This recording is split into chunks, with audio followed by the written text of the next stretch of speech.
Okay, this is actually you're my first physical guest. Wow.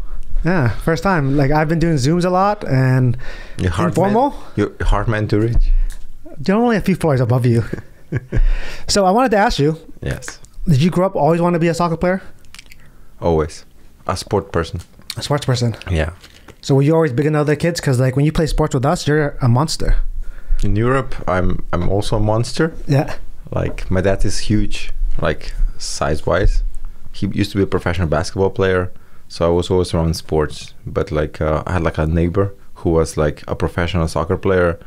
So like literally, I got just pulled into like soccer. That's the whole reason. So why do people call you Young? They call me Jan, but here in Canada, the people had like a difficult pronunciating my name, so that's the reason it came to Young. Oh, that's right. Yeah, people in Canada are pretty bad at pronouncing names. I'm like, who the fuck am Young? Oh man. So it's pretty funny, like, cause even like ask how spell my name, I said Y-A-N, so they can pronounce it properly, Jan instead of Young or Jan. Yeah, because I always thought Janez. I know, and like, it's fine. You get used to it. I lived so many places around the world, and then you know some languages are easy to pronunciate your name. Some languages have a hard time. So is that one of the big benefits of being like, you know, an aspiring professional soccer player or athlete? You get to travel, especially in Europe, I guess, because everything is pretty close to each other. Correct. And I learned so many languages, so I speak like fluent, like 7 languages. Holy crap! Which ones? Slovenian, Italian, German, Croatian, Serbian, Icelandic, English. Trying to speak English as well.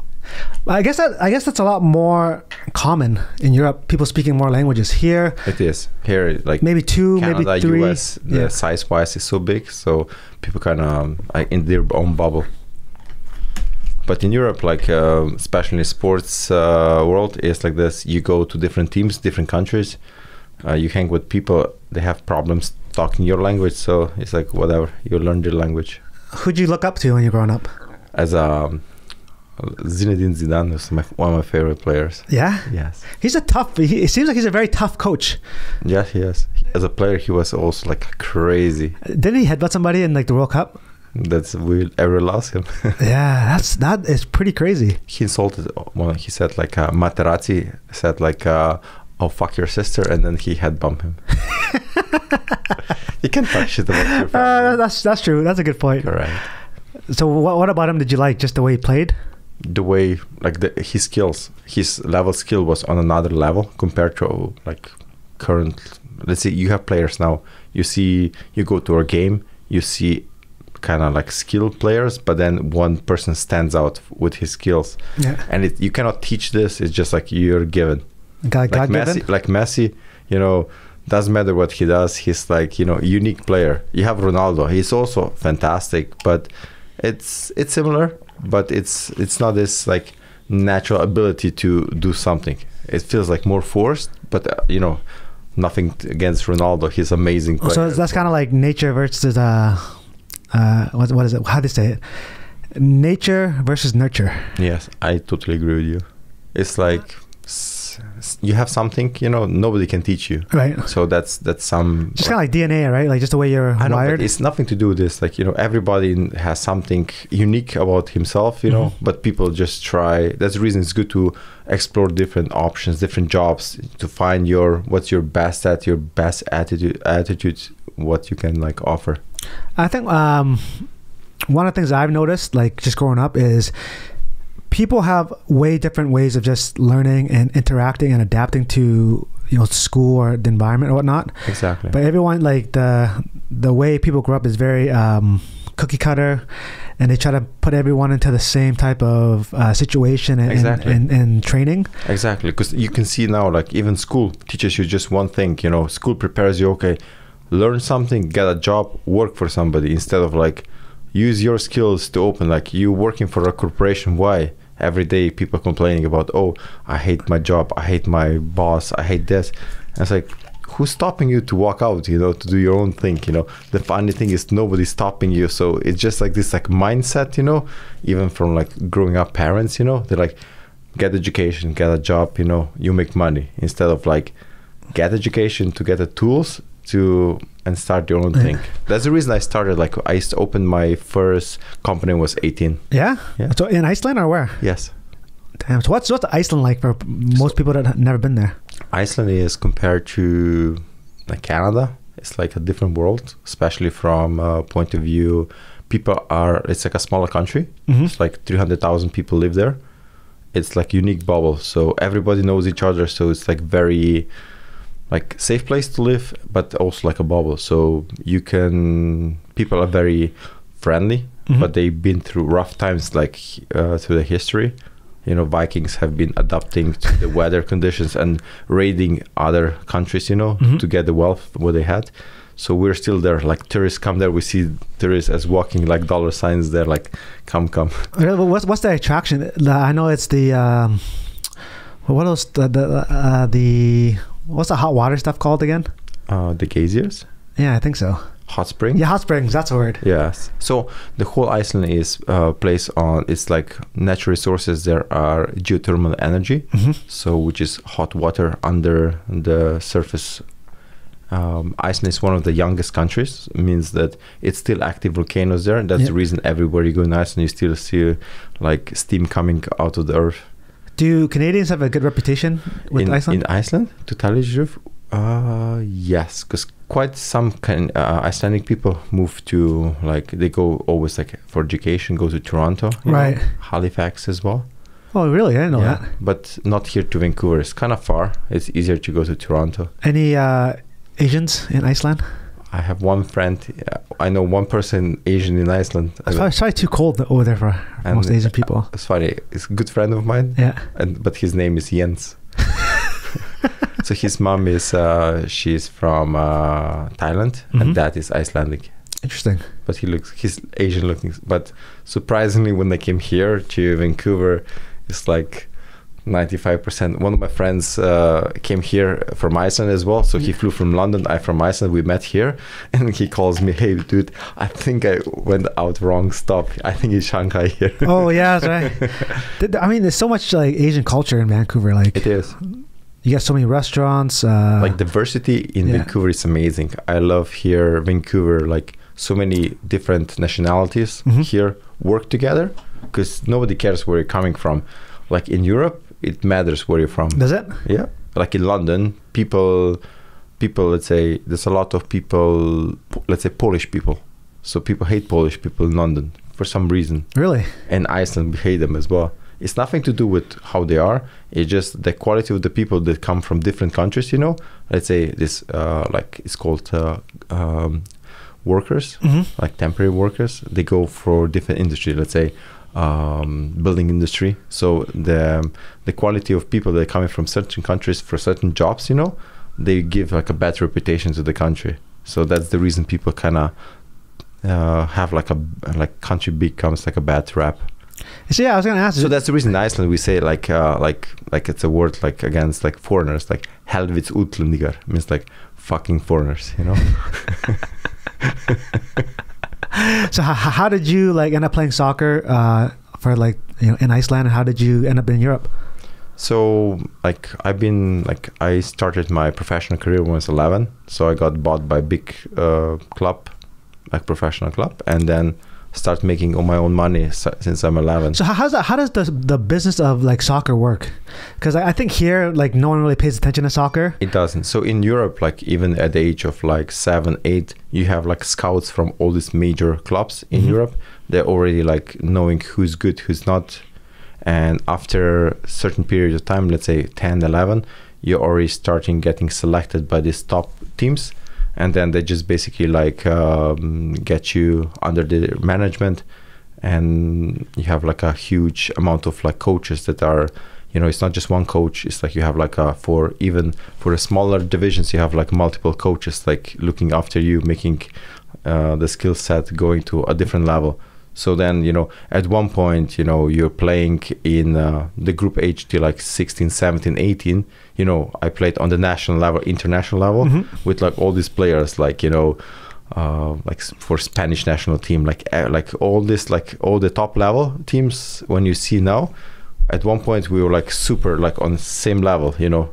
So it's like, it's amazing how quickly you're on the same level. But later on, let's say you have players who are like then going to Spanish Premier League, you know, Right. the skill set goes even higher, you know. So in different leagues, maybe stays the same. So it just depends in which league you're playing. So do you get paid like when you're a kid, or does does the club get it? No, so you get paid. So what happens is, let's say you're playing for a local team, and then give you example, Whitecaps buy you. Right. So I, as a player, I'll get paid like all my expenses, all traveling expenses. I get like a salary as a kid, like a bonus, like an allowance. Yeah. So I will get maybe, like, if I convert it now as an 11-year-old kid, I will get like $500 each month. That's pretty good. Plus all the costs, like transportation costs to practice and back paid.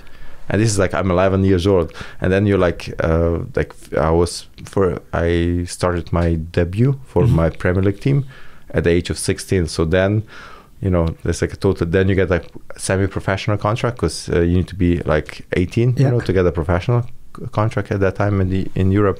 So then you get like, even you're like 16, 17, you're getting on a monthly basis paid like, I don't know, $4,000 or $5,000 like dollars, right, US, and you're 16, 17 years old. And then after that, I was like 18, 19, then you start like just going to different clubs. Well, it makes sense, right? Because this is in Europe, like soccer, like we call it football, it's like a business. Here it's like more like an amateur, even recreation, right? And even if I see here when Canadian players, you know, go abroad, you know, they're like, oh, I went to Germany to play.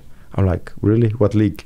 It's like, oh, you know, like tells me a league, you know, I know everything, you right, know? And they say, okay, 7th league, you know, and they're like, oh, I play in Europe. I'm like, I know 7th league is not professional league, you know, it's like a amateur league, right, you know, and you're not making no money there, you know. So it's like here, the attitude, you know, I went to Europe to play. It's like, yeah, it's easy to go to play, but it depends where you play. With a lot like level, right? Yes. It's like so many levels in different leagues. Because it makes sense for like those type of countries that pay players or pay kids that are growing up playing soccer, because it doesn't make sense. Like if you need a job to you know, correct, to go to a job and then like play in like whatever, you don't get that, correct, exposure, right? Like because here there's no exposure. Even if you're like 14, like we have Alphonso Davies as a like prime example. It's one of like hundreds of players that it's like literally, I know 2 Canadian players that are making it in Europe, one in Monaco and another one in Bayern Munich.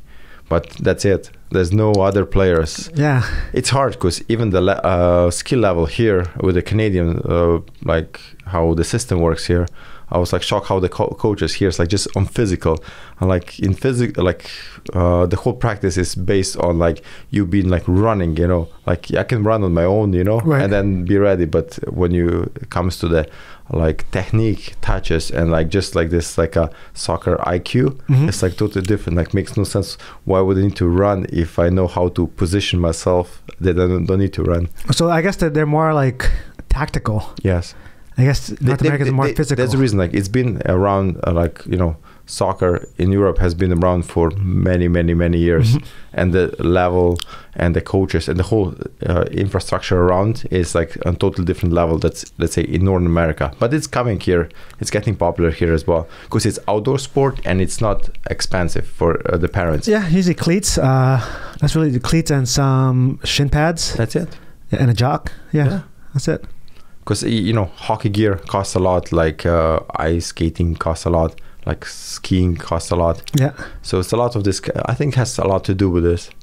Well, you see a lot of the pro players from like a lot of the like poor countries too. They just like are just so much better than everyone else. Yeah, because the thing is like that's, you know, you have only thing driving you forward is like make sure that, you know, you get one day paid enough so you can support a family. Mm-hmm. So in Europe, you get like a huge amount of players from Africa. That's very common there to get like us young players from Africa coming and trying to make it. So they have like a scouts in Africa, and advantage of that one was in Africa, like some players don't get, let's say he's 18 years old, but on his passport will say like 14, you know.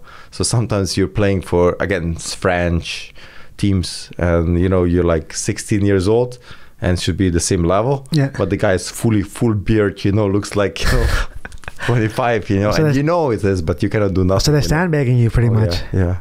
That's crazy. It was a couple of funny things, yeah. So what happens when a club wins like the league title, or they win like the Champions League and things So like that? before the season starts, every player has like a contract. So in the contract says you have like a base salary. Let's say you get base salary of, let's say, 500,000 a year, which is divided in equal monthly payments. And then you have like a bonuses. So bonuses consist of how many points the team gets. So that's the reason winning or losing or draw, matters, because according to how much each win is. So you have like let's say one win will be like, let's say $10,000. A draw will be, I don't know, 5,000, and a loss 0. And then you use a striker, you have like how many goals you score. Right. And like how many appearances you make. So that's the reason like makes sometimes sense, because players get frustrated because they don't get playing time, they're on the bench. But he has like, if he plays X%, minutes per game, he'll get like so much more, I didn't know that. So that's like, it's really like, that's the reason you see a lot of players frustrated, because, it's a business, so you need to make your quota in order to make like extra money. And then then you have like a special bonuses for like winning like the cup, or winning the league, or then qualifying for Europe, so that's all matters. So that's the reason like the whole system of like at what rank you end up in the end matters a lot. So when you qualify for like Euro League or Champions League, it's fantastic. And once you enter the Champions League, you get a bonus as well. But the club gets a huge amount of money. So let's say entering a Champions League one, depends on which level you are. Yeah. The club automatically gets like $25 million. Oh, crazy. And then once you enter, that's like a bonus, right? And then each game you play, you get additional money. So let's say if you win a Champions League game, you get another, let's say, 5 million. If you have a draw, you get, let's say, 2 million. And the loss just doesn't count, but it just counts as how many games you have. So that's the reason you have like group. So if you make it out of the group stages, then you make more. So that's the reason every team is fighting to be in Europe as long as possible in order to make more money. That makes sense. Yeah, I didn't know that actually. I didn't know how all like the ins and outs of the sports world, and especially then, soccer. But in Europe, like how like you're treated as a soccer player. I'll give you an example. Like I was playing UEFA League, and you go to, let's say, Ireland for a game. Like literally from the airport to your hotel, the whole street is blocked. Like it's barricaded because the bus goes there to the hotel. Like nobody can touch you. You feel like a king. Crazy. And then you just go, you land there. You have like a nighttime one practice, and next day it's like a UEFA League game. So is the lifestyle of a soccer player pretty, like, is it adventurous? Is it fun? Is it stressful? There are two things. It has a good and like positive, negative side. Positive is you feel like everybody knows you, everybody wants like be with you. But the negative side is there is no social life. Like it's fun. You go out, you have like a drink before 2 days before the game. They see you have one beer. Somebody takes a picture of you. Oh, yeah. You lose the game. Next game they'll say you were drunk, and that's the reason true. they lost. Or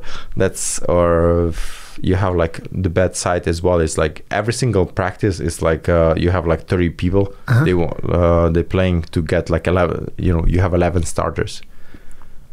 Interesting. So this means like 11 players can start, but you have like 30 people in your squad. So everybody's battling to get your spot. So let's say on each position you have like 3-4 players. They want play the same position. So in order to start to make more money, So literally on the practices, people will like try to injure you just to get your spot. That's crazy. So it's like you need every single practice is like a mindset, like a battlefield, in order to be on the top level.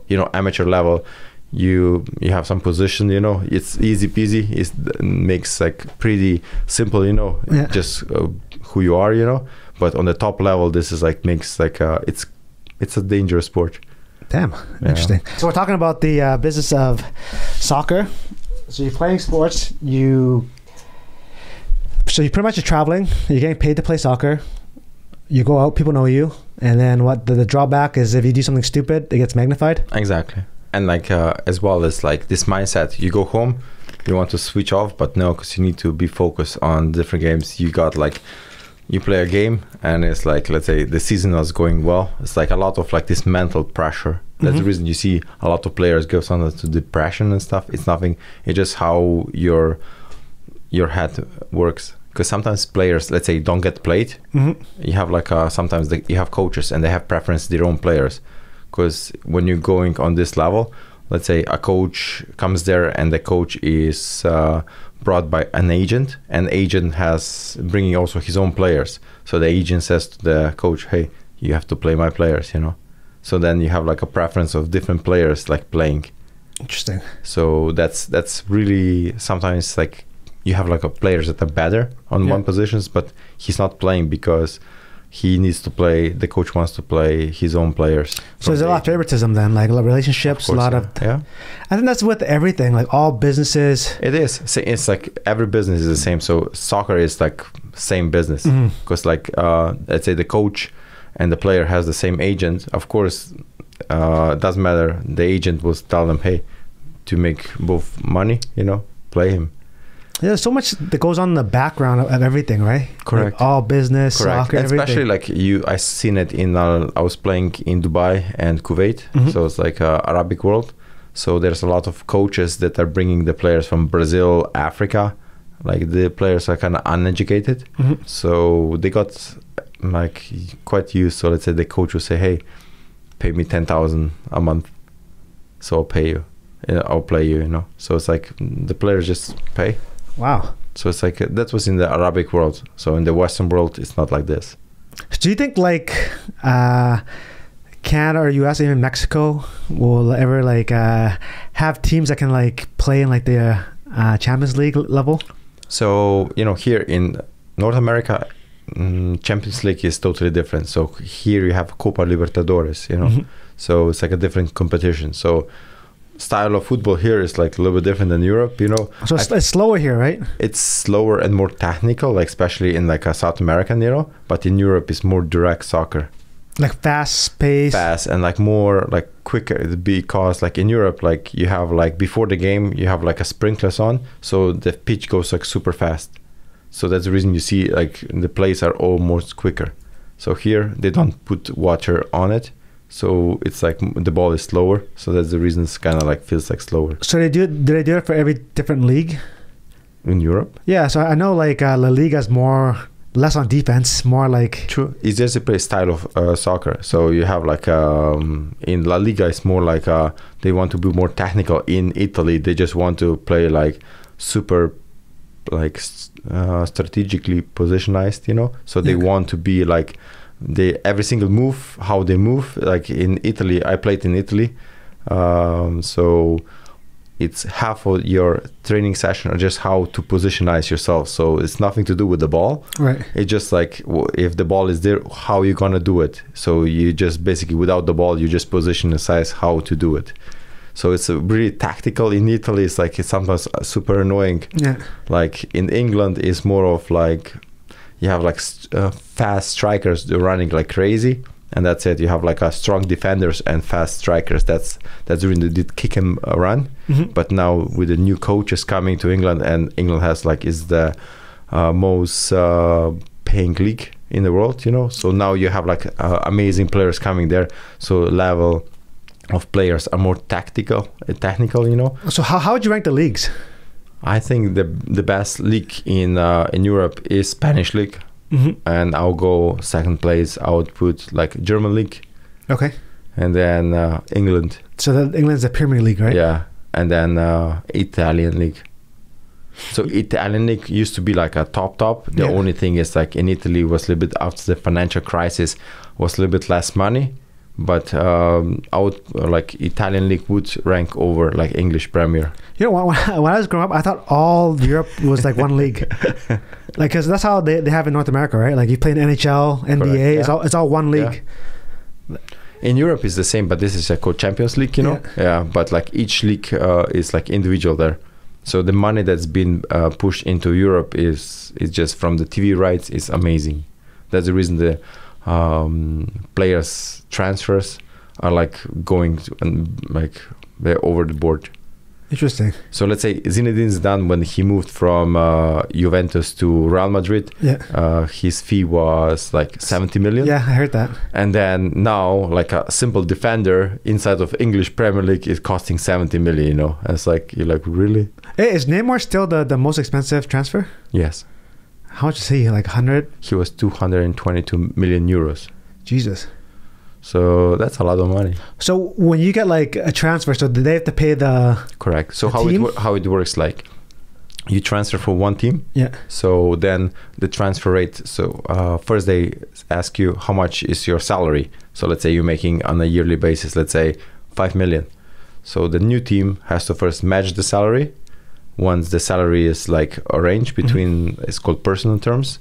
Then you go to the club, say, what's the fee? So usually if you don't, sometimes the people have it in their contract, like the clause. So you need to pay if the player is before end of his contract, they have it's a clause in. So let's say 80 million straight, no negotiation. So, but if there is doesn't have a clause, then you can negotiate the price. Wow. So now the transfer clauses are like crazy. Messi has like 1 billion clause in. That's the reason he was not able to leave Barcelona in the summertime. All right, because he wants to leave, right? Correct. But he has to wait until his contract is over. So every time it's you're in the contract, in the last 6 months of the contract, you're free to talk to any teams. But before that, you're not allowed to approach no other team, and no other team can approach you. So probably he will go. Like, you think so? Do you think he won't retire in Barcelona? No, I feel like he needs a challenge. He wants to win a couple of more titles, and Barcelona is far from getting these players that he wants around. So, and I think it's good for him to change a little bit environment to test. What's like going on with Barcelona? They've been like stinking for the last few years, right? Because there is like high demand of salaries in Barcelona. So before, everybody was like in La Masia. So La Masia is like Barcelona school. So they had like so many of their own young talents coming through the ranks there and going to the first team. But at one point, Barcelona switched their system and when like Real Madrid did, just buy Galacticos. So that's the reason you always see huge amounts of transfer rates going into Barcelona. And Barcelona was paying huge amounts of like money to like Coutinho. Yeah, I didn't see him play that much actually, because there's a big like. Correct. So they bought him for like 150 million, and then he like the coach didn't like him, so like, oh, he's not good enough, and then they loaned him out to like Bayern Munich, for example. So how does a loan work? So the loan works like this: you sign for a team, let's say Barcelona. You start playing there, and then you don't get enough playing time. So then you're still under the contract with Barcelona because they paid the fee for you, but they don't want, you cannot play. And you, in the contract, you have like, I will make X amount of money if I play so much. So then the player or the agent talks to the club, say, okay, let me find like alternative solution, for a time being. So it's like a loan contract, and they choose another team and he gets loaned. So then let's say Barcelona would need to pay maybe his salary, but in order to avoid paying his salary, they put his salary onto the new club. But if the new club doesn't want to pay enough salary, they kind of share salaries. Let's say you have 1 million, so each club will pay like 500,000. But usually they'll loan to like a different league, right? They never do the same league. No, they don't. Like sometimes in same league, but they don't. If the player is really good, they don't want him in the same league, so they loan him to another league. Yeah, because that'd be kind of odd, right? If you loan your player that you own to some other team and they end up beating you with that player. You're enforcing him, yeah. So that's the reason you see every time you see like when the players are playing against each other, their own club, they're loaned out. So it means they have a clause in they're not allowed to play against their team if crazy. They're in the same league. Hey, so what happened with Bale? Gareth Bale. So that's a like typical example of like player who's like he got like a huge contract with Real Madrid for a long time. So his agent knows that, the player knows it. So he's getting like 700,000 a week salary for doing nothing, you know. And then crazy. And you know, the club, he's always injured, so on his level he should be scoring like crazy, but he's not. And then the club wants to get rid of him, but the player doesn't want to leave, and no other team cannot afford him, so nobody wants to sign for 700,000 a week salary. So he's an overvalued asset. Correct. Yeah. So interesting, right? Like was pretty funny. Like a year ago, like I met here with David Villa. Mm-hmm. We had the same agent, so like when he came here, he gave me a call. So I met him here for like a drinks. He was explaining how Barcelona life works. You know, he won like a Champions League World Cup with Spanish national team, and he was explaining how was being in Barcelona. He said, I'm a top goal scorer there. Like I scored this, let's say, this weekend, like 2 goals, you know, you're like king. Yeah. But next weekend you don't score 2 goals. The club is already searching for new striker for you. You know, this is crazy on this level. So he said, you know, if you're not constantly like performing like on crazy level, like you're just on the waiting list to like be bought out or bring new reinforcement in. So is that cutthroat, huh? Yeah. So he said when Neymar signed for Barcelona, he said that's the reason he decided to leave right away. He went to New York. Mm-hmm. At that time, he was in the late stage of his career. So then he just left because he's like, there's no point. So it seems like most people stay in Europe, like at the highest level and like the beginning and mid period of their career. And then later on, when they still want to get paid and they still enjoy playing soccer, they go to like MLS or China. Because you want to, you're on this level that you're very good, but you have like a younger players, younger stars. They will take your time, and you want to be a starter. So you say, okay, I'd rather go to some other league, be a starter. Yeah, and you said you still have your name, right? You carry your you name. Have a pride. You get like frustrated sitting on a bench, and you know you're better than him, but the club wants to build younger player to a certain level, you know. So they need to give him a chance. So they put you on the bench, and then you as a bench player, you cannot function because you know you're like your quality. So you just get frustrated. So a lot of players just then leave. How long do you think it'll take like the MLS to get the same level as the European leagues? It will take forever. Yeah. The whole reason is like the amount of money that's been put in. Yeah. So in, let's say, Premier, like every team in English Premier League, they're getting 300 million paid every year for just movie TV rights. Right. So here, like Whitecaps, I know like average salary of these players is like 80,000 Canadian. So it's a year. huge difference. It's a huge gap. So like in Europe, 80,000 is like a weekly salary of a player. That's nuts. So that's the reason like makes zero sense. Yeah, it doesn't make sense. If you're not David Beckham, you know, then it makes zero sense because he got paid good money per year, 25 million, but more for his exposure, right? Exposure, name. Building the league and whatnot. Zlatan came too. Zlatan, he had the same thing. His salary was kind of shitty, but his like sponsorship deals were like amazing. So that's the reason like players come here. But for example, Zlatan, he played here for like a year and a half, and then on his level skills, he like you get frustrated because like it's not the same. You need to, when the good player wants to have good players around him so he can do something, Right. He gets frustrated here. Like that's the reason, like with his like positive ego, he's like he was not able to function here. Just it's a different playing style too, right? True. And like problem with North America is as well artificial grass. Oh yeah, the turf. So that's like it's really like it doesn't prolong your career. You're so much prone through injuries. Right. Like me, I literally never got injured in my life. I came here to Canada playing on like it was top league here in Canada, but still like it's turf. And I broke my ankle. Yeah. So if this will happen, the same injury would happen in Europe, I would not break my ankle because on the normal grass my foot will not get stuck. So it's kind of like it's a little bit things that are here. Drogba came to play here, North America. He didn't want to play when there was artificial grass. He didn't want to play. He just played on the pitches that were like normal grass. Interesting. Who else came? That was a big name. Pirlo. Henry came as well. Thierry Henry. Yeah. Schweinsteiger. It's not a bad way to end your career. No, it's not. So it's, instead of just like not being able to play. But at the moment, like North America was one of the places, but China, like 2, 3, 5 years ago, opened the gates and like they flood the money to European players.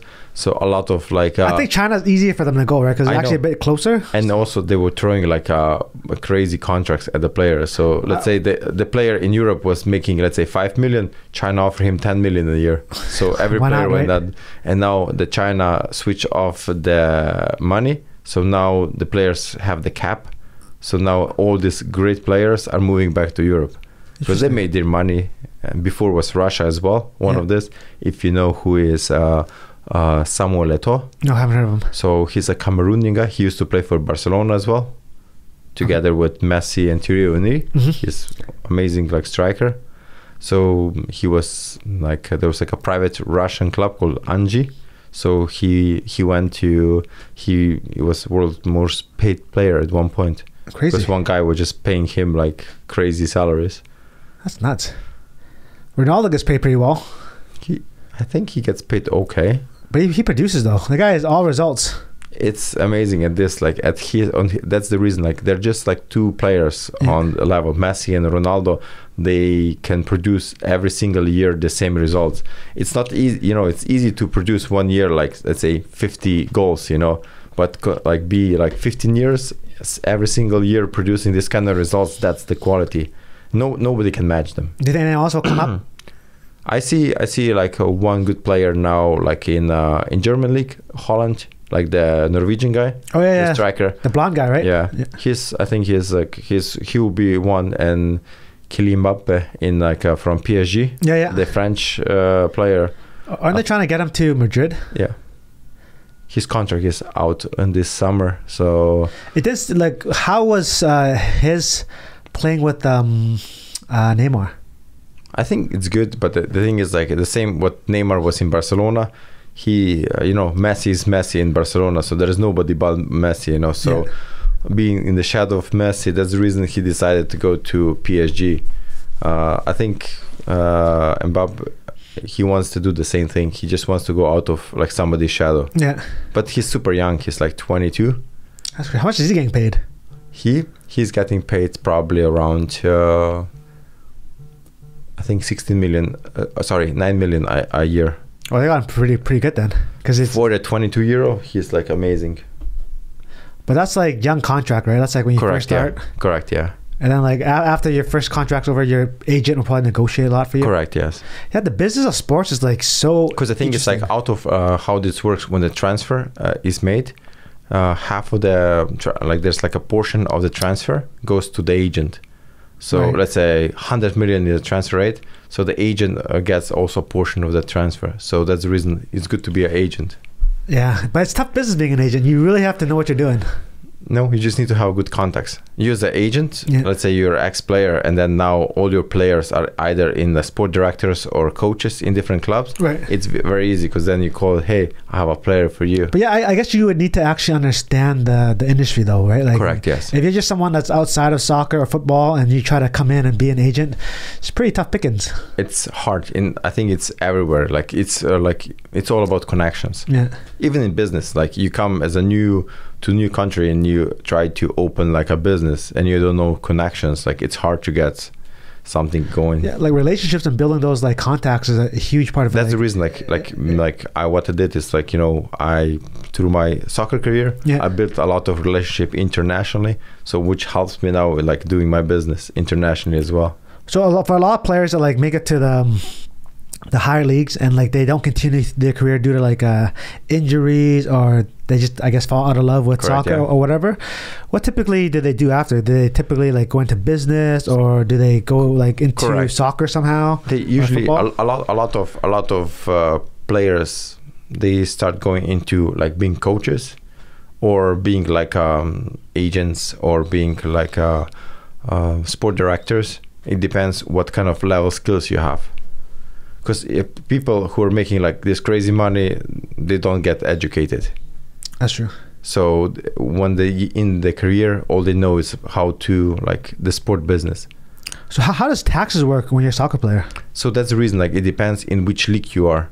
So in one league is like Spanish league is very favorable towards like the taxes, and you have like a English Premier League is a little bit less, but part of your taxes go towards your kind of pension. So playing 5 years in Premier League will guarantee you a certain amount of pension. Doesn't matter how much. Really? Like, does it guarantee you the pension at that period of time, or when you retire? When you retire. It's kind of risky too. Why do they not have money to pay you? They pay you. Let's say your monthly salary is, let's say, 100,000 euros. Yeah. So let's say a portion of your salary, let's say 5,000, goes towards some fund, and once you retire from soccer, you're eligible to receive maybe every month like 5,000 per week, 5,000 pounds. Why are you playing like 5 different leagues? So that's the thing. Like each league is different. So it's like normal employment with a limited time. Yeah. So you need to pay your own taxes and your own pension into the pension. Some leagues have like this organization already, so it automatically deducts, and then you get a salary. That's good. Which is like, you need to take like a soccer business as normal like employment with limited time. It's not. You can't play forever. No. So that's the reason you're trying to make as much money in the short period of time. Is it true that like a lot of things in Europe are like way cheaper? Like I heard supercars and like luxurious like goods from like Paris and stuff is way cheaper in Europe than it is when it gets over here. To tell you the truth, like being in Canada, it's so cheap. Is it? So coming from Iceland to Vancouver, I felt like it's so cheap. Interesting. Why? Like just the service price? The currency here is like so bad. In Europe, like you pay, let's say for Starbucks, $5 here is £5 in England. So £5 in England is $10. Jesus. So it depends where you're making money, you know. So if you're making euros and coming to Canada, it's cheap. Very good. But if you're making Canadian dollars going to Europe, you feel expensive. Right. So the taxes on different luxury things are better, but inside of Europe is like kind of one tax. So let's say you can get a tax refund if you like shopping internationally. That's the reason it's always good. But if you want to do like some nice taxes, Dubai is the place to go. Really? I gotta go to Dubai. I've never been there yet. It's good to travel, to visit. To live there is kind of gets after a while boring, because you see all these buildings, like so nice buildings, everything is there, but it's like, you know, it's just there. It's nothing to do. It's like always hot. Right. So it feels like, and it depends from what angle you see it. You as being just a tourist or like living there. So let's say Vancouver here is like, to see it as a tourist is pretty fun. And living here is also good. But sometimes you go to some places, Caribbean world, you know, like third world countries. Yeah. Right. It's good to travel and to see them, but you want to live there? It's like a question. So out of all the places in Europe, where does Vancouver stand for you? I think it goes second place after like Austria, Vienna. Austria, really? Yeah. Why Austria? Like if you ever go to Austria, it's like one of the hubs. It's like a super, like been around from the monarchy. Yeah. And it's been like from the culture point of view, it's like cleanness, like lifestyle there is like amazing. Interesting. So it's like very similar to kind of Canada, but yeah, it's also like people make good money, but the life is not as expensive. Right. So you have here in Canada, it's like, it's great, like people make money, but they spend also a lot of money. So like average salary compared to how much you can afford is like here is out of balance. Right. So let's say average salary here is like 3,000, but downtown apartment will cost you 3,000. So it makes 0 sense, you know. So then your life, you need to move to outskirts in order to afford the same lifestyle. But in certain places in Iceland, you'll be making so much, you know, your salary, and you can live wherever you want. There's no poverty. So in Iceland, like compared to Canada, like here, first time I saw a homeless guy in Iceland, you're homeless guy, you say, hey, I need, the country will ask you, hey, do you need a place to stay? Here's an apartment for free. Wow. You need money? Here's money. Interesting. Is there like a lot of tax in Iceland? Or it is, yes. Okay, that makes sense then. Makes sense. So, but you know, you pay for what you get. Yeah. here in Canada, you pay a lot. You get quite a lot here as well. Imagine USA, on the other hand, people are always like, you pay a lot of taxes, but what do you get? Like, not even like your health insurance. Yeah, it's interesting. I know. So it's like every time I travel to US, they always ask me, do you want to work in US? I'm like, always, hell no. But getting paid living in Canada and getting paid US dollars, that would be and pretty Europe good deal. is the way to be. That's the reason, like, at the moment my business is like international, especially like have like a situated in Switzerland. One of my main businesses, we're getting paid there, and then we push the money here towards Canada, which is fantastic. Yeah, that's great. It's always good to like be able to make a little bit of money on the currency exchange. True. Especially now with the current markets, like with the crypto, it's like it's flying. Yo, I just saw Bitcoin go like as of yesterday, like 57,000. I think I sold you one Bitcoin once. You still holding it? Yeah, I still have it. How much did we buy back then for? Like 16,000. Yeah. Remember when I went down to 3,000? Yeah. I should have bought more, but it's just so hard. I know. It's like at the time, it's like, oh, is it like on the way down? Even now, if you buy it, it goes still up. Yeah, but it's hard to justify now. True. If I would buy, I would buy like altcoins. Yeah. So this are like a alternative to Bitcoins. So it's you have a lot of like Ethereum is one of the nicest coins. It's like $2,000. Yeah, it went up too. It went up a lot.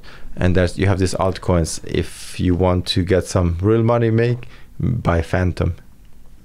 Phantom? It's Phantom. It's like a very good like altcoin. Yeah. It's just 25 cents. It was like 14 when I bought it. Yeah. And 10 days later, it's like 25 cents. So like all these coins, it's so interesting because they do like very similar things, but for different technologies and platforms. Different technologies for different like areas. Correct. Like I invested in Cardano. Yeah. And the last month has gone up quite a bit. Yeah, but it's again, a Cardano is like it's more like it's called pump and dump. So they, like, a lot of people are holding Cardano. Yeah. They'll try to push the price up, but then the price will always drop down. So it's consistency of like the growth. It's like goes into like called pump and dump. Yeah. So it's very hard because you need to long run, yes, but in the short term you also want to do. So what you do is like you always like when it's like a low, you buy, sell it at when you see start dropping back, you sell it and then again buy it low. Yeah, I mean, like looking at all the institutions and like the big businesses that are actually investing in crypto now. That's the reason like with the Bitcoins you cannot go wrong, because the thing is like huge institutions are recognizing Bitcoin. Yeah. And people are pushing in. That's the reason like so much money is in the Bitcoin, in the crypto world, and then you see people see more potential in the smaller coins, because let's say, like you said, oh, it's expensive, so then they buy alternative to Bitcoins. And when people start buying alternative to Bitcoins, they push the prices up. So that's the reason, like, if you know which industry and what technology stands behind, it's good to pick, because then you make money there. Yeah. But you always need to buy and sell. You don't always like hold it, right? Because hold the major coins, but the alternative coins you kind of like you should buy and sell. Interesting. I developed one of my own cryptocurrency exchanges, which will be launched in probably 7 days. Oh, nice. Let me know about it. Will be like all over here. Wow. So he sees it's like crypto is like the new internet, huh? It is, because the thing is like you go to the bank asks you why you're sending 10 million to another person. Yeah. With a cryptocurrency, I send you 10 million right now. You will. Like there's nobody knows, right? It's like your privacy is guaranteed, plus the convenience of like 24/7 transacting. Yeah. It's also for a lot of people that don't understand how much it costs to wire money like abroad to different countries. It's quite the experience. You gotta go to the bank. Exactly. You gotta pay like $35 to $50 minimum, plus very bad conversion rate. Plus you don't get the best conversion rate. Because I think with the cryptocurrency, what it created like universal currency. So every country in the world is like Bitcoin is worth this and this, so gives you like option to send it anywhere. And it takes literally like 10-15 minutes to receive it. Yeah, because even when you send a wire, it takes like at least 24 hours, right? Correct. Minimum. And they don't work on weekends. No, and especially if you do on different countries, the banks have like intermediate banks. Yeah. So which means that it takes like even like 3, 4, 5 days. Yeah, because just imagine all the funds are going to a bank and they just hold for extra few days, all like the interest that they get. Correct. And they're not paying for. Correct. If the person behind the desk doesn't like confirm the SWIFT and sends it on, it just sits on the desk. Your wire just on the desk. Yeah, it's the most annoyingest thing. Exactly. Yeah, it's so expensive to wire funds. That's the reason like this came as an alternative, and like the KYC, like know your client. Yeah. On the wires, while you're sending, while you're receiving, you go to the bank and you send the money out, and the teller will ask you, why are you sending the funds out? And you're like, none of your business, you know, like literally it's my money, you know, don't worry about it. Yeah, they always like, but you always feel like they always like have this need to ask you why you sending the money. Yeah, it's pretty annoying. It's like, oh, what's it for? And then if you say like wrong name or wrong sentence, you know, let's say I'm sending it out for cryptocurrency, they will suspend your account. Right. So that's like one of the things is like what we're trying to achieve here is to give people this like full control of their money. You have the money, you're able to use it. Well, I think one of the big benefits will be for people in like the developing world. Yeah. Like, you know, because a lot of countries that have crazy like political things that go on in their life and go on within their country, and their currency just gets like devalued, or exactly. Or a lot of times they have like dictators that just kind of wreck the whole economy. You see like Venezuela, like very simple. It's like the industry, the country with so many natural resources bankrupt. Yeah. And you say, how is it possible? It's interesting. So that's what I'm saying. Like, and also like if you like everything needs to go through a central bank. Let's say Iran is another country. It's like very difficult to take the money in or out. So Bitcoin, it's like very cheap to mine cryptocurrency there. Yeah.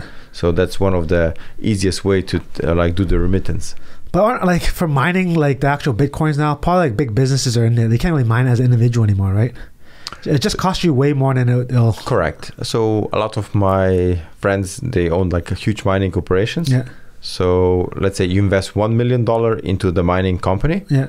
On a daily basis, you'll be making like $15,000. That's crazy. So which is a good return at the moment, and the prices keep going up.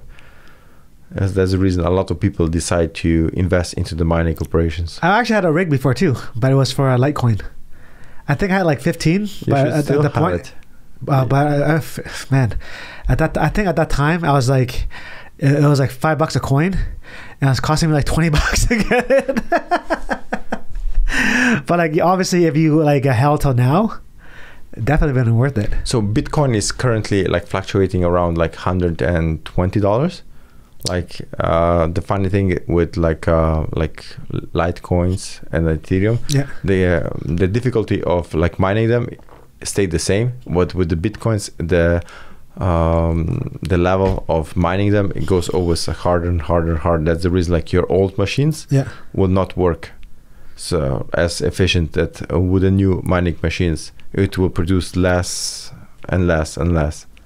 Yeah, because I mean, like with all the transactions that are doing nowadays, it's but it's pretty cool though. The cold storage. I agree. Yeah. So the cold storage just used for like there are two things. It's called like ledgers. Yeah. So which means like all your system is like on the computer.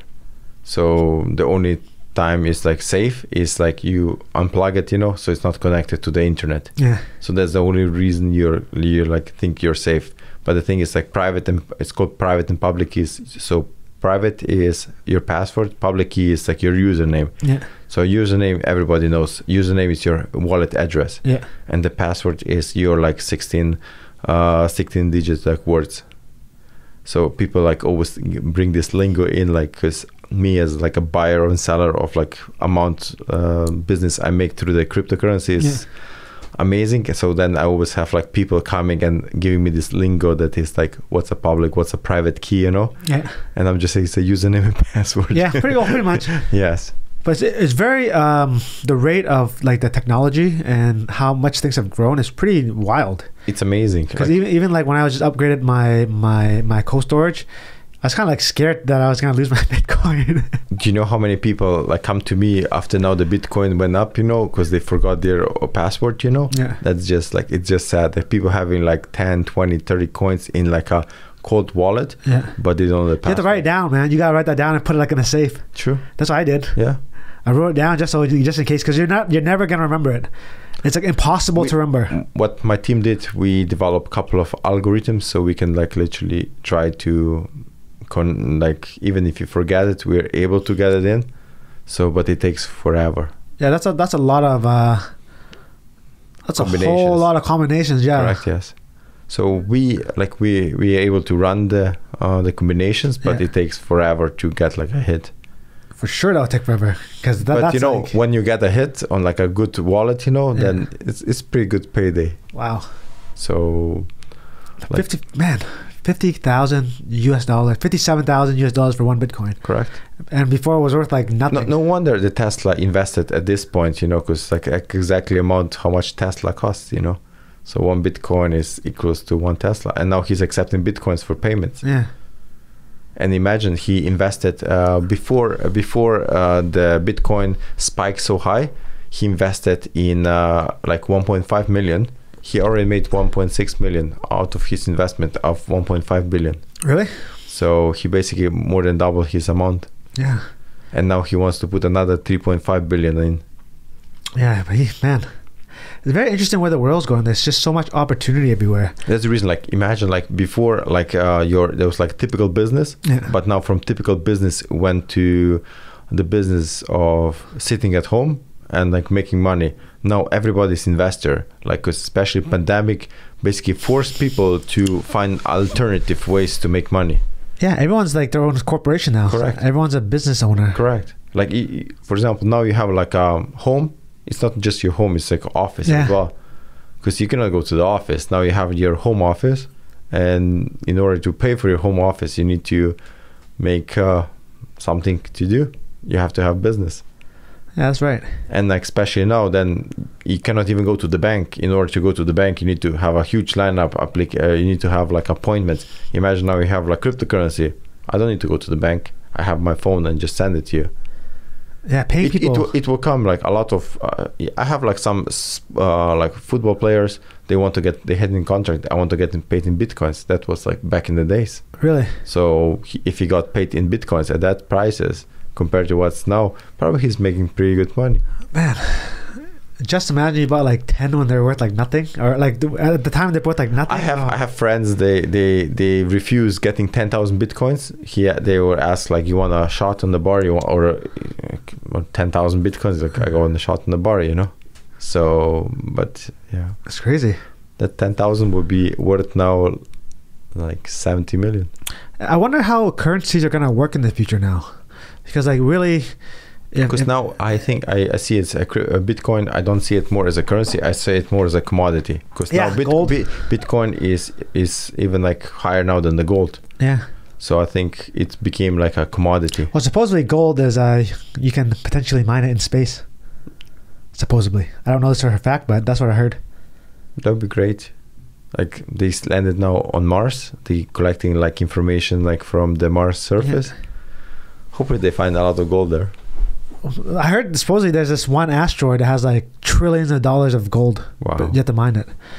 Like, instantly everyone would be a billion. But again, you like whoever mines it, they're gonna have to like put it away so it keeps the value. I know, but the funny thing is as well, like, you mine it in order to mine on the asteroid, you're spending huge amount of money to go there and mine it, Yeah. So, and the thing is, like, if you have overflow of the gold, like, there will be no. Yeah, the world's a very interesting place now. It's like one country. It's literally like global, World Wide Web, It's like before you did business international. Now you have like fulfillment house here. You have like a business here, your banker, your team is sits in different offices. It's just amazing how easy the new technology makes it. It's pretty wild, actually. I think Amazon started the whole concept of like international business, like being in one place. Yeah. Like eBay started, then like Amazon brought it to a certain level that is in a split of a second. Let's say you have like Amazon Prime, you have 1 day delivery, and you're like, this is like a norm now, you know. Now you're irritated if you need like 2 days or 3 days to get something delivered to you. Yeah, like the whole shopping experience is so different now, right? Like you don't need to go to Staples to buy anything unless you need it right now. Yeah. Right? Unless you need it within the next 30 minutes, and even then, like they're trying to get deliveries down to like 2 hours. I totally agree. And now it's like, but this opens another opportunity for other people. So, you know, Amazon is like international brand. You know, I feel like civilization has come full circle. I agree. Because like, you know, back in the days, you'd be like at a marketplace, and all the different merchants will sell their own goods. And then after that, like corporations came and put everything into one area or one company, and now you can buy all your goods from these particular businesses. And now it's going back to the individual brands again. Yeah, because now you know, you don't want to go shop like Costco. You want to shop something particular, you know, because like individual, like everyone wants to have something different. Yeah. It's before everybody everybody had the same product, you know. And now, like, you don't want to have the same product. You want to have something unique. So everybody's trying to come out with unique style, because it's the same. Like you have a shop with ice cream, everyone sells vanilla. Yeah. Now you open like a store there. It's like a strawberry. You want to have something different as well. Yeah, interesting. So it's basically everybody has, and especially now with the social media influence, is like everybody has to have like content.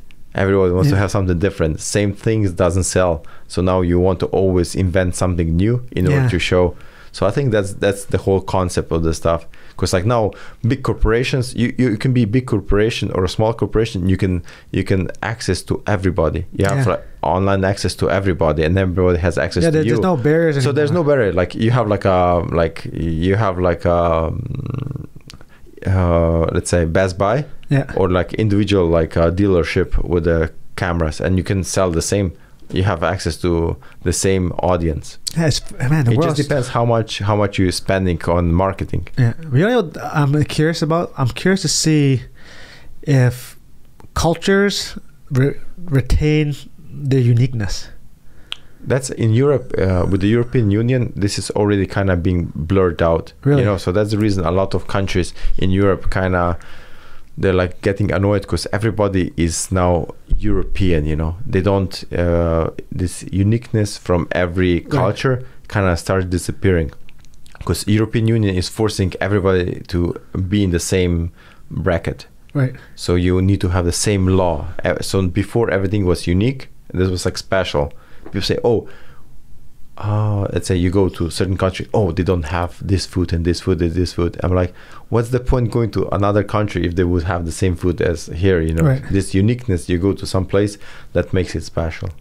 Yeah, I wonder with technology if it's really going to eliminate a lot of that. It is. So let's say how, especially the phones, like your phones limiting your free time so much. Like you're so used to always like looking at the phone. You don't need it, but you always look in the phone. The access to this media and news you're so used to it, you need it, because you're like you're dealing with so many things. It's not before you just went to work, you work your stuff, went home. Now, let's say you need information. Let's say you want to buy certain things or sell some certain things. You need information in order to support your business. So if, let's say, the markets are open or closed, it's very important for you. Yeah, it's interesting, man. I feel like we're getting too many informations, and that's the reason like we kind of like this social skills are getting like less and less. Yeah, I feel that.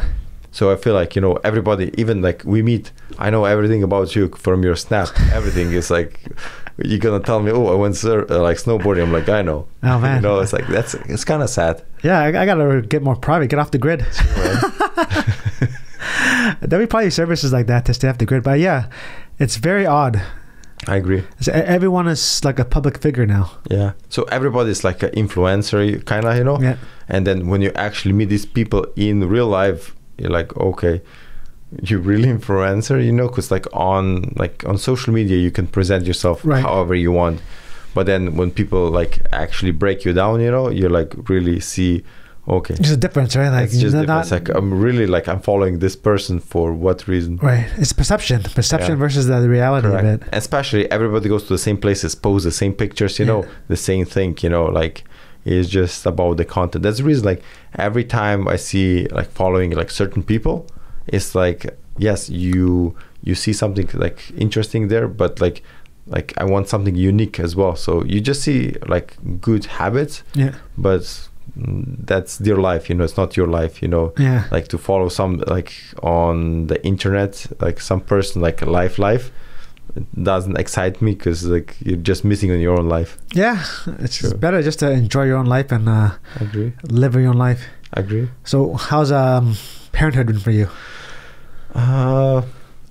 When I knew that I'm gonna be a dad, I got like a shock, you know. I kind of like, I was like stressed, but now it's literally the easiest thing to do. You got like a incredible baby. I never see your baby cry. My baby is the easiest going baby ever. Yeah, you lucked out. Yes. Well, I mean, from your personality, you've always been a very happy-go-lucky cat. True. So that's the reason, like the baby's kind of gets my personality. So it's like, as long as it's fat, it's like the baby is cool. How's the baby now? The baby's 10 months now.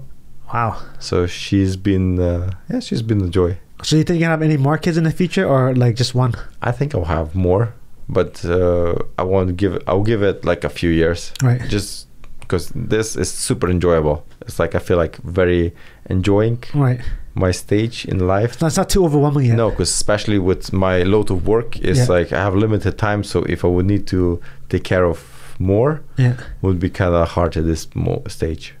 Yeah, it's interesting to see like how much has changed. But the funny thing is that every time people say it changed your life, you know, it didn't change your life. It just added. Because you can do whatever you want. You just have a baby in the stroller, like going like shopping. So just like a third wheel. Exactly. Oh man. So do you want your baby to be like an athlete, a soccer player? I want to be, but here in Canada, if I would choose to be an athlete, I would ask her to be like either golf player. Why? Or a tennis player. Oh, okay. I see why. They're both very individual sports, and they're very, I would say you can make quite a bit of money with tennis and That's golf. the reason, like, because like to play a soccer here is like one thing. But if I would push her as a dad in, and I know, let's say, she can do whatever she wants to do. But if I would need to choose a path for her, what's good here in Canada, I would choose like being a tennis player or like a golf player, because to make money she would be probably good in that, and if she gets at least a little bit of my genes, she will do pretty good. How tall are you? 6'3". So she'll be at least 6 foot. That should be like pretty good. Because your partner's pretty tall. And she so I can see her like a model size girl. She'll be like I probably need to hire a gun. 17 more years, man. You got 17 more years. Oh boy. That's good. Oh man. It'll be hard when you're getting a baby. You know, within 2 years, 3 years, that's around good. there. Yeah. I too got to jump into this. Why 2-3 years? Well, the What's baby. The delay? Well, I mean, you got to follow certain protocols. You know. Really? I gotta get married first, or at least sign the paperwork. That's fine. Right, and then we'll obviously. Tomorrow. That's done. Okay, what's the other excuse? Well, then you want to have like 1 year to travel. Well, kind of, yeah. I know what you're saying. Right, because it takes a little bit of time, and I don't mind like bringing a baby traveling, but it's just be a little hectic with everything going on in the world. I totally agree. At the moment now, it's like everyone's like, "Oh, I need to travel." Like I felt the same. But to tell the truth, like it's free for the baby for the first 2 years to travel. Really? Yeah. I didn't know you don't pay nothing. No hotels. No nothing. Hopefully, like I need a baby that doesn't cry, so it doesn't wake up everybody. That's fine. You just turn the batteries out, and that's it. All right, man. Let's wrap it up. Do you have like social media you want to share, or if people want to follow you or learn more about you? I'll share my social media. Okay. Like I'm working on a lot of nice projects, which I will share like very soon. Okay. For publicly known. Yeah. And we'll make like a big statement on the market, especially in the financial market and the crypto market. So I own one of the like huge financial institutions in Switzerland, Yeah. which we're doing very well for a lot of people, and we step into the crypto world. So we have like a huge cryptocurrency exchange, which will be open for public in the next like 10 days. Oh, that's exciting. I'll put your show handle in the description, and we'll go from there. Good. I'll get you to my new opening office, so where we have like our own like in-house like cryptocurrency exchange. Oh, that'll be fun. Yeah, I look forward to it. I'll get you some like good coins. Oh, hey, I look forward to it. All right, my brother. I'll see you later. Thank you.